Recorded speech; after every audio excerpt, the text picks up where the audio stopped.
तस्य भगवतो अरहतो सम्मा सम्बुद्धस्य।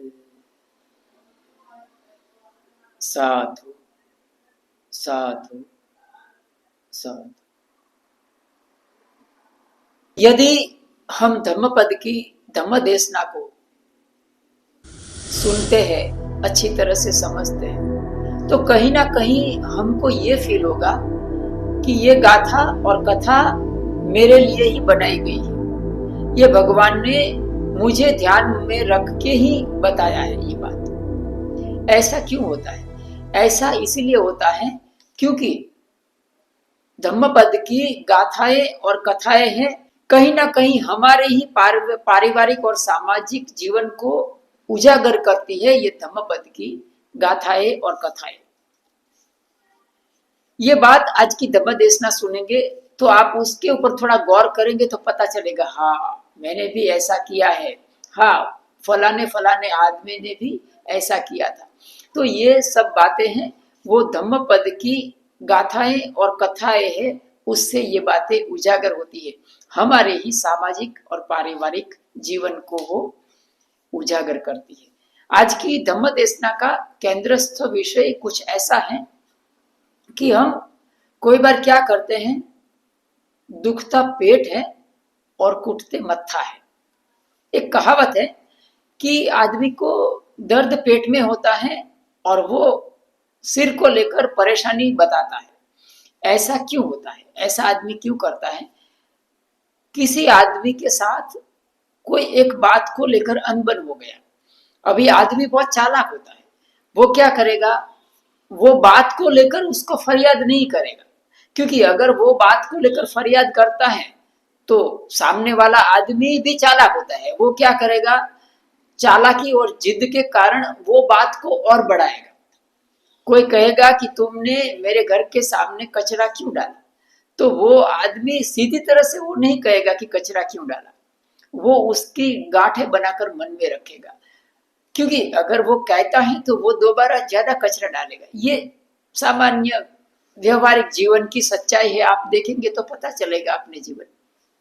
तो आदमी क्या करता है, वो बात को अपने मन में गांठ बनाकर रखता है, वो समय का इंतजार करता है बदला लेने के लिए। फिर जो वो समय आता है तो वो कोई और बात को लेकर, झूठी बात को लेकर उसके ऊपर दोषारोपण करता है, फिर कुछ ज्यादा अनबन करता है, झगड़ा करता है, इत्यादि इत्यादि। बस यही आज की धम्म देशना का केंद्रस्थ विषय है। चलिए हम आज की धम्म देशना में आगे बढ़ते हैं।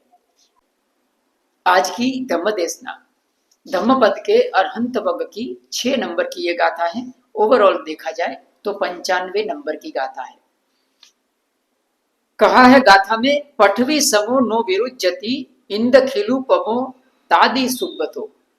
पठवी समो नो विरुज्यति इंद खिलु पमो तादि सुब्बतो रहदो व अपेत कद्दमो संखारा न भवंती तादि। उसका अर्थ है कि जो पृथ्वी के समान क्षुब्ध नहीं है, क्षुब्ध का अर्थ होता है पृथ्वी के समान वो शांत होता है, विरोधाभास प्रतिक्रिया प्रकट नहीं करता है। नो विरुज्यति इंद्र खिलु पमोतादि सुब्बतो, इंद्र खिल के समान होता है, मानी बहुत दृढ़ मनोबल वाला, अचल अविचल होता है, इंद्र खिल के समान। ये सब अरहंत के गुण बताया है।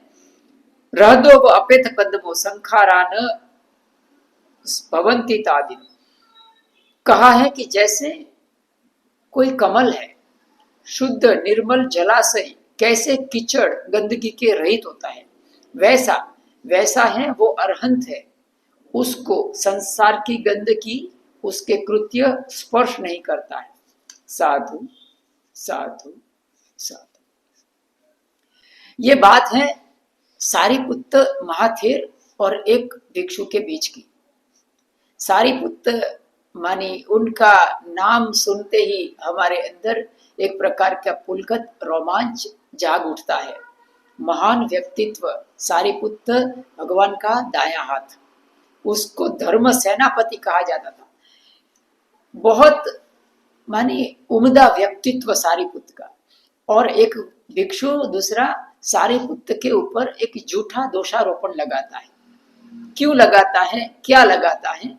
एक बार सारिपुत्र वर्षावास खत्म हो रहा था, तो सारिपुत्र अपनी जगह से उठते हैं और निकलते हैं, तो उनके चिवर का कोना एक भिक्षु को टच हो जाता है। तो जैसे मैंने पहले कहा कि आदमी अपने अंदर कुछ और बातें छुपा कर रखता है, गांठ बनाकर, फिर उसको वक्त का इंतजार करता है। तो जैसे ही वो सारिपुत्र के चिवर का कोना उनको छू गया, तो तुरंत ही वो एकदम क्रोधित हो गया, और क्रोधित होकर उसने कहा कि तुमने मेरे साथ इरादे से मुझे मारा, मुझे प्रहार किया मेरे पर, ऐसी बात बताया। और ये बात लेकर वो भगवान के पास पहुंच गया। भगवान बुद्ध को कहता है वो भिक्षु कि सारिपुत्र ने मेरे पर प्रहार किया, मेरे पर अटैक किया, और बिना क्षमा मांगे ही वो चल देते हैं भिक्षाटन के लिए, तो ये बराबर नहीं है। तो भगवान बुद्ध सारिपुत्र को बुलाते हैं, और सारिपुत्र को बुलाकर ये विषय के बारे में स्पष्टता करने को कहते हैं। तो सारिपुत्र उनको सीधा सीधा ये नहीं कहते हैं कि मैंने उनको प्रहार नहीं किया है। वो कहते हैं कि भगवान, मैं तो पृथ्वी के समान हूं, विरोध रहित, माने प्रतिकार मेरे में नहीं होता है। पृथ्वी है, वो कैसे प्रतिकार रहित होती है। पृथ्वी पर कितना भी बोरिंग करते हैं, कितना गंदगी कीचड़ जाता है, लेकिन कभी वो विद्रोह नहीं करती, प्रतिक्रिया नहीं करती। तो सारिपुत्र कहते हैं कि मैं तो पृथ्वी के समान हूं, मैं एक पायदान के समान हूं, बराबर। मेरे पर कोई भी आकर कोई भी कुछ भी करता है, मैं कभी किसी को कुछ कहता नहीं हूं। पृथ्वी के समान मैं प्रतिकार रहित हूं, पायदान के समान हूं, एक भिक्षुक की तरह हूं मैं उनको कैसे प्रहार कर सकता हूँ। जब सारिपुत्र ये बता रहे थे, तो वो भिक्षु सुन रहा था। तो ये सुनते सुनते भिक्षु को बहुत पश्चाताप हुआ, और पश्चाताप उनकी आंखों में आंसू आ गए, और वो भगवान बुद्ध के चरण में गिर पड़ता है और उनकी क्षमा मांगता है। तो भगवान बुद्ध कहते हैं सारिपुत्र को कि सारिपुत्र, उनको क्षमा कर दीजिए। हो सकता है कि आप यदि क्षमा नहीं करते हैं तो उनके लिए दुर्गति का कारण बन सकता है। सारिपुत्र तुरंत उनको क्षमा भी कर देते हैं, और ये भी कहते हैं कि यदि मुझसे कोई गलती हुआ हो तो तुम भी मुझे क्षमा कर दो। अभी इसके पीछे का एक दूसरा कारण ये था कि वो जो भिक्षु था, वो एक बार धम्म परिषद में बैठे थे सब, और सारिपुत्र हैं वो धम्म परिषद का संभाल रहे थे, वो धम्म प्रवचन दे रहे थे। तो स्वभावतः धम्म प्रवचन देने से पहले जो बड़े बड़े भिक्षु बैठे होते हैं उनका संबोधन किया जाता है। तो सारिपुत्र हैं वो भिक्षु का संबोधन नहीं किया था। हालांकि सारिपुत्र ने उसका नाम गोत्र के बारे में वो अनजान थे सारिपुत्र, तो इसीलिए वो भिक्षु का उन्होंने संबोधन नहीं किया था। उस बात को लेकर वो भिक्षु के अंदर अहंकार की वजह से उनको अपमान फील हुआ था, और वो बात को लेकर उन्हें गांठ बांध लिया था।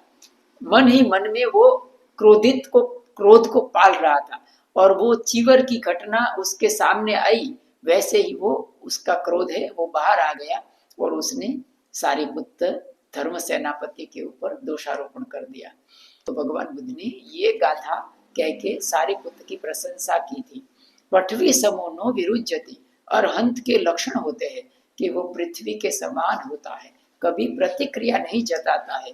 इंद्रखिलु पमो दादी सुबधु, वो इंद्रखिल के समान अविचल होता है, दृढ़ मनोबल वाला। सबका मंगल हो, सबका मंगल हो, सबका मंगल। साधु साधु।